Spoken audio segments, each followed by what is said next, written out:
Hey, thank you for watching this video. There's more online at Embark Online. You can tweet me, and of course, here's the pie guy. All right, this is first grade, Module 6, Lesson 19. Continuing a theme of a lot of lessons in a row where students are just going to be using a variety of different solution strategies to add two-digit numbers.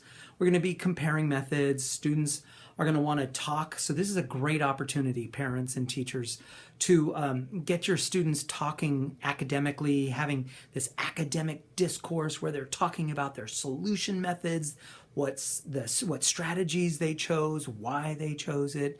What a great way to get kids talking in a math class, which is really what we want. We want more talking and less just listening to the teacher. What a great opportunity this lesson is. So just students are going to practice all of the different strategies that they've been using. They're going to narrow on which one strategy or two strategies they're going to start preferring. They don't have to. They can choose as many different strategies as they want, but likely students are going to be gradually getting closer to their preferred method, which is probably going to be the standard algorithm. So let's get started. So because this is like the 97th video in a row, all talking about adding, I'm going to go a little quicker on this one, but we're going to talk about a variety of different strategies. So this one, we're going to recognize as we can just use the straight up standard algorithm. Vertical, line them up vertically like that, and we can see that 3 ones plus 2 ones gives us 5 ones. And that we can see 5 tens plus 2 tens gives us 7 tens.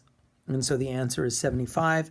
Of course, kind of like a partner to that is they could have drawn the quick tens and ones. There's 53, here's 22.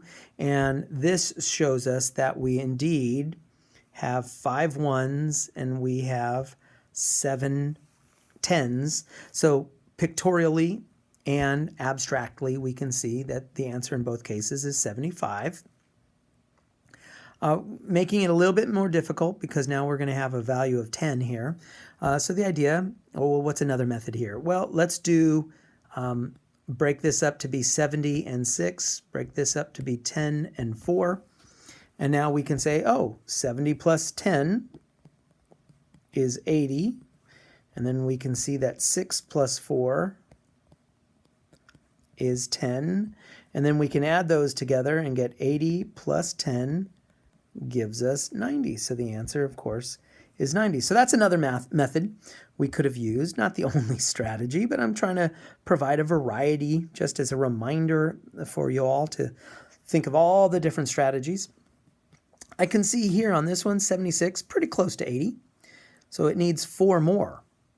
So I'm going to decompose 16 to be 4 and 12 because now I can see that 76 plus 4 gives us 80, and then I can add 80 plus the remaining 12, which gives us 92. So there's another method. I'm trying to use a variety of different methods for how to get these answers. Oh, let's see, what have I done? I've done, oh, I know. Let's start by adding the 10. So let's decompose that second number to be 30 and 5. And so now we've got 55 plus 30. So 55 plus 30 gives us 85. And I'll take that 85 and add in the remaining 5, which gives me 90. So that's another method. And oh, let's do this one. Let's do kind of like that standard algorithm, but we'll do quick tens.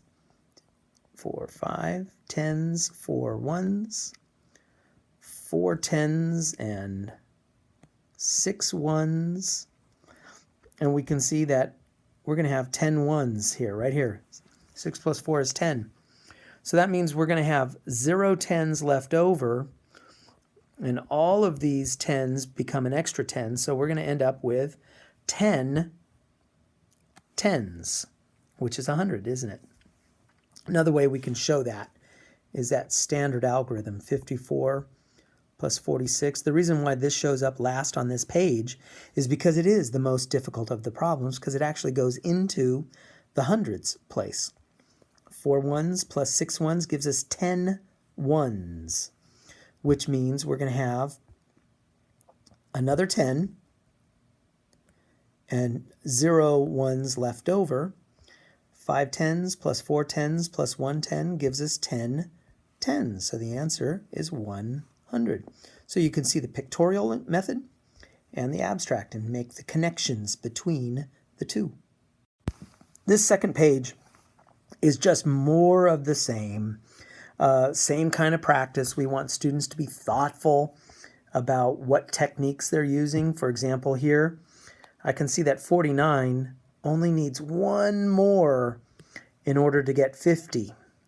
So 49 plus 1 is 50. And then I can add that 50 to the remaining 24 that is still left over right there. So 50 plus 24. And we can see that that is 74. Not the standard algorithm. In fact, most of this eventually we would want our students to be doing in their head. So this would be a mental math problem eventually. But I thought I'd do it because it's a strategy, right? We're just practicing all these different strategies. And the last one, let's do that standard algorithm. And I'm going to really start from the abstract. And we're going to say, well, 37 plus 57. Well, when we add our ones together, 7 plus 7 is 14.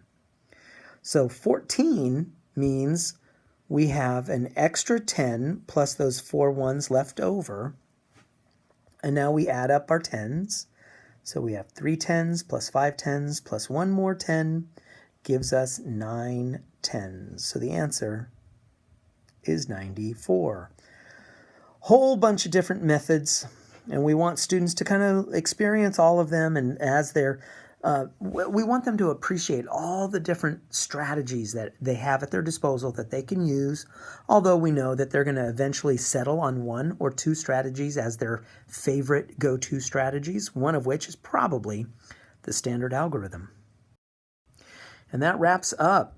Let's see, that's first grade, Module 6, Lesson 19.